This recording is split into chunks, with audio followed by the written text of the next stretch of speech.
안녕하세요. 크립토 노마드입니다.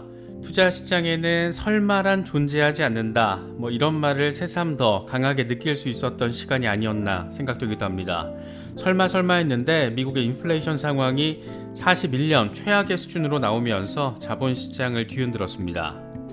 비트코인은 미국 인플레이션 상황이 악재 시그널로 작용하면서 CPI 발표와 동시에 3만 달러를 반납했습니다. 여전히 29,000달러 주변에서 빌빌거리는 상황인데 인플레이션 상황이 워낙 안 좋게 나왔고 연준의 고강도 금리 인상 가능성이 높아지면서 과연 어떤 방식으로 모멘텀이 등장할 수 있을지 여러모로 관심도가 높아지고 있는 그런 상황입니다. 지금 자본시장을 더 겁먹게 만든 것은 미국의 인플레이션 상황이 예상치를 넘어선 수치를 확인하면서 자이언트 스텝 금리 인상 가능성이 다시 강하게 고개를 들고 있기 때문입니다. 6월과 7월 두 달에 걸쳐서 각각 0.5%포인트의 금리 인상은 거의 기정사실로 인식되고 있는 상황이었는데 인플레이션 상황이 더 안 좋아진 것으로 나타나면서 어쩌면 0.75%포인트 수준의 자이언트 스텝 인상 가능성이 현실화될 수도 있지 않겠느냐, 그런 전망도 제시되고 있습니다. 중간 선거를 코앞에 둔 바이든 행정부로서는 지금의 인플레이션 상황을 놓고 셈법이 더 복잡해질 수밖에 없는 그런 상황이기도 합니다. 바이든 대통령은 최근 제롬 파월 연준 의장을 소환해서 인플레이션의 책임을 연준에 전가하는 모습을 보이기도 했는데 이번 소비자 물가 발표 직후에는 물가 상승의 책임을 푸틴에게 떠넘겼습니다. 물론 틀린 말은 아니지만 책임 떠넘기기 식의 스탠스가 유지되고 있는 것이기도 한데 그러면서도 인플레이션 완화를 위해서 할 수 있는 건 모두 다 할 것이다, 이런 의지를 강조하기도 했습니다. 금리 핸들링 말고도 정책적인 방식을 직접적으로 언급하기도 했는데 하나씩 짚어보도록 하겠습니다. 스텔라 기반의 스테이블 코인 플랫폼을 출시할 것이라고 밝혔던 머니그램이 드디어 이걸 공식 런칭했다라는 소식을 밝혔습니다. 스텔라 블록체인에서 디지털 지갑을 가진 사용자는 자신의 보유 자산을 USDC로 전환할 수 있고 머니그램 네트워크를 활용해서 이걸 다시 현금화할 수 있는 송금 방식, 결제 방식입니다. 은행 계좌나 신용카드가 없어도 머니그램 네트워크를 통해서 법정화폐와 암호화폐 전환이 쉽게 가능하도록 만든 겁니다. 이게 참 기존의 송금 시스템을 완전 흔드는 그런 수준의 진전이라고도 할 수 있는데 어떤 의미를 지니고 있는 건지 하나씩 짚어보도록 하겠습니다. 이제 시장은 다음 주 연준의 금리 인상 결정 때까지 다소 어려운 흐름을 이어갈 가능성이 상대적으로 높아졌습니다. 거시경제적인 환경 자체가 워낙 어렵고 이게 암호화폐 시장 내부의 문제가 아니라 증시에도 즉각적인 충격을 가하고 있는 그런 상황이라는 점도 참고하시면서 너무 기운 빠지지는 않으시면 더 좋을 것 같습니다. 여러 소식들 잘 참고하시면서 이럴 때일수록 좀 더 넓게 시장을 바라보시는 게 조금은 더 의미 있는 대응 방식이 될 수도 있지 않을까, 그런 생각이 들기도 합니다. 본격적인 시작에 앞서서 좋아요와 구독 또 알림 설정 꼭 부탁드리겠습니다. 영상 제작에 아주 큰 도움 된다는 말씀 함께 드립니다. 그럼 시작하겠습니다. 비트코인은 미국의 5월 소비자 물가 발표와 동시에 3만 달러를 즉시 반납했습니다. 예상보다도 높았고 전달보다도 높은 것으로 나타나면서 비트코인뿐만 아니라 증시까지 크게 흔들렸습니다. 미국의 5월 소비자 물가 지수는 전년 동월 대비 8.6%를 기록하면서 41년 최고치를 확인했습니다. 3월 인플레이션 정점론을 무색하게 만든 그런 수치입니다. 근원 CPI 역시 1년 전보다 6% 뛴 것으로 나타나면서 인플레이션 상황의 심각성을 느끼게 만들었습니다. 가장 크게 뛴 것은 단연 에너지 가격이었습니다. 1년 동안 무려 34.6%가 폭등했고 이 가운데 휘발유 가격은 무려 48.7% 오른 것으로 나타났습니다. 요즘 휴가포기자, 이른바 휴포자 양산의 주범으로 꼽히기도 하는 항공료의 경우에도 무려 37.8%가 오르는 것으로 나타났습니다. 미친 물가 이런 표현을 떠올리게 만드는 건데 이게 사실 몇 년 전에는 나이지리아나 볼리바르 같은 곳에서 벌어질 법한 그런 수준의 인플레가 지금 세계 최대 경제 대국이라고 하는 미국에서 벌어지고 있는 그런 상황입니다. 지금 벌어지고 있는 이런 상황만 놓고 보면 연준의 공격적인 긴축은 불가피할 것이라는 전망이 우세한 모습입니다. 물가 안정과 성장 유지, 이걸 동시에 잡아야 하는 연준으로서는 두 마리 토끼는커녕 뭐 하나 제대로 핸들링을 하지 못하는 그런 정책적인 능력 확인시켜주고 있는 상황입니다. 무엇보다 우려가 되는 것은 지금 연준이 입증해준 통화정책 실기론이 경기 침체 위기로 이어지고 있다는 데 있습니다. 인플레이션을 잡기 위해서 6월과 7월에 0.5%포인트 수준의 인상이 아닌 0.75%포인트 수준의 자이언트 스텝이 이루어질 수 있다는 전망은 그래서 조금 더 힘을 받고 있는 모습입니다. 이번 CPI 발표 직후에 월가에서는 7월에 금리가 0.5%포인트 넘게 오를 확률이 더 커졌다. 0.75%포인트 인상도 배제하지 않는다. 이런 고강도 금리 인상에 대한 목소리가 곳곳에서 터져나오고 있는 그런 상황입니다.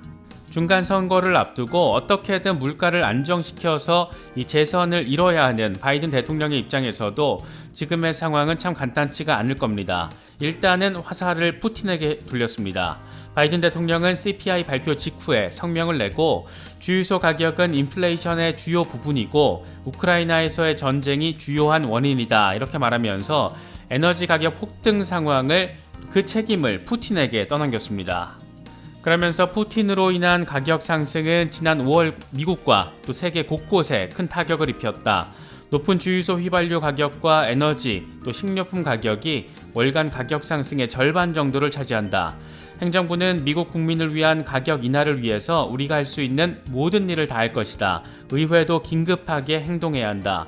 의회가 6월 안에 운송 비용을 절감시키는 법안을 통과시킬 것을 촉구한다. 이렇게 강조했습니다.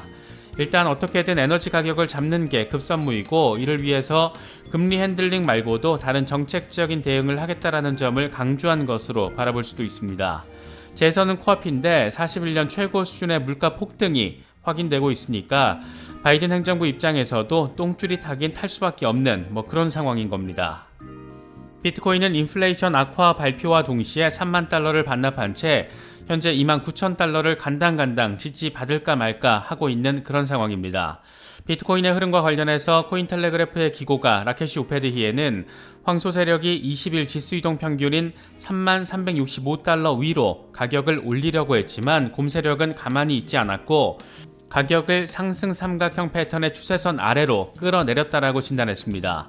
그러면서 20일 지수이동 평균이 하락하기 시작했고 RSI는 마이너스 영역에 있어서 매도 세력에게 유리한 상황이다. 가격이 추세선 아래에서 유지가 되면 강세 설정은 무효화된다.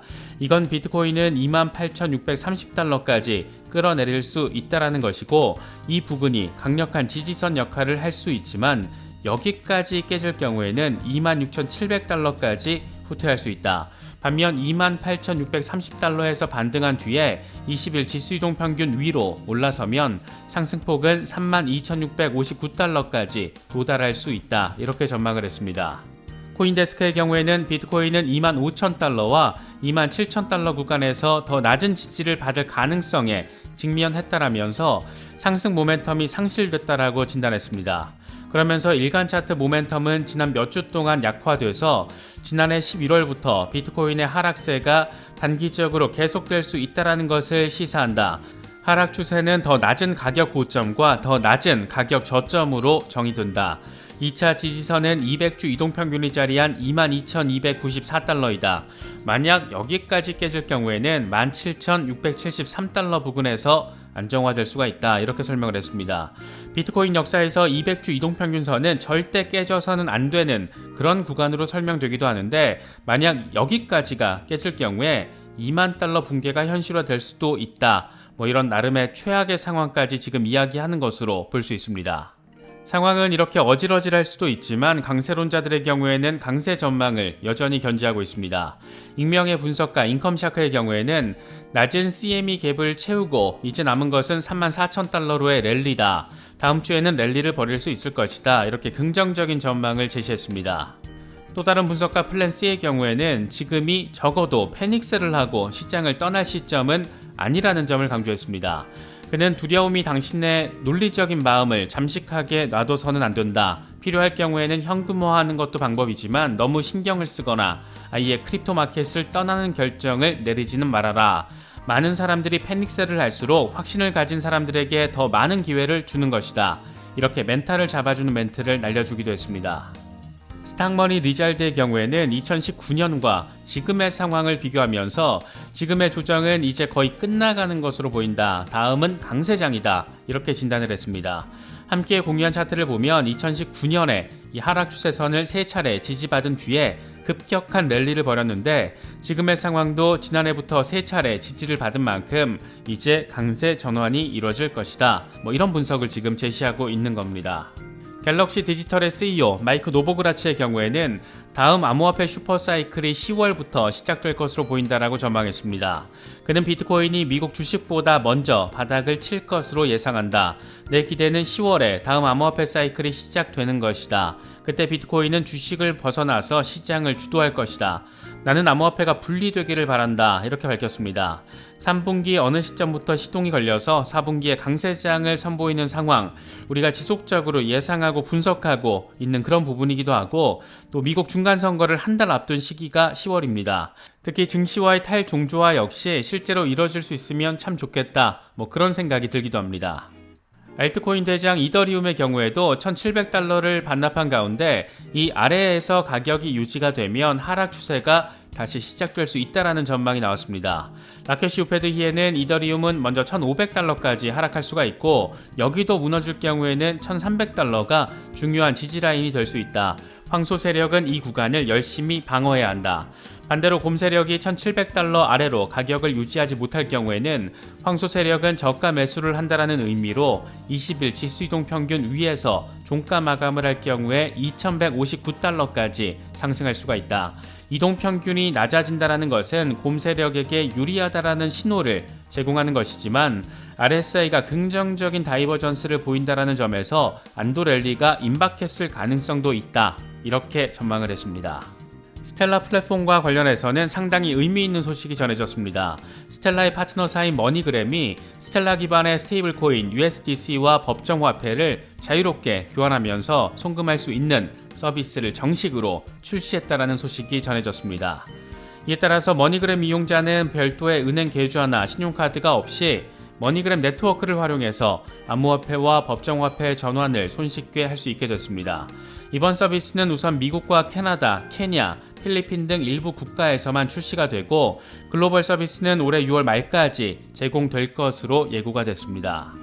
이와 관련해서 머니그램 측은 이번에 서비스가 시작되는 국가들이 국가 간 거래가 많은 곳들이다. 이들 시장에 집중하고 있다라고 설명했습니다. 리플의 XRP가 브릿지 커런시의 역할을 하듯이 스텔라에서는 USDC가 브릿지 역할을 하면서 글로벌 국경 간 송금을 구현해내는 것으로 볼 수가 있습니다. 앞서 머니그램의 CEO 알렉스 홈즈는 암호화폐와 법정화폐는 실제로 충분히 호환되지 않고 있다. 우리는 암호화폐와 법정화폐 세계를 잇는 다리가 되기 위해서 노력하고 있다. 이렇게 밝히기도 했습니다. 머니그램의 비전이 하나하나 구체화되고 있는 모습이어서 이 국경 간 송금 혁신과 관련해서 의미 있는 첫발 제대로 내디딘 것으로도 평가할 수 있는 부분이 아닐까 그렇게 생각이 됩니다. 마지막으로 페이팔이 암호화폐 결제를 지원할 거라는 다소 의미가 큰 굉장히 좋은 긍정적인 소식이 전해졌습니다. 페이팔의 CEO 댄 슐만이 현재 텍사스에서 진행되고 있는 컨센서스 포럼에 참석해서 직접 밝힌 내용입니다. 그는 페이팔 플랫폼에 암호화폐 기능을 도입한 것은 디지털 화폐 세계로 나아가는 첫걸음을 내딛는 것이다 라면서 이같이 말했습니다.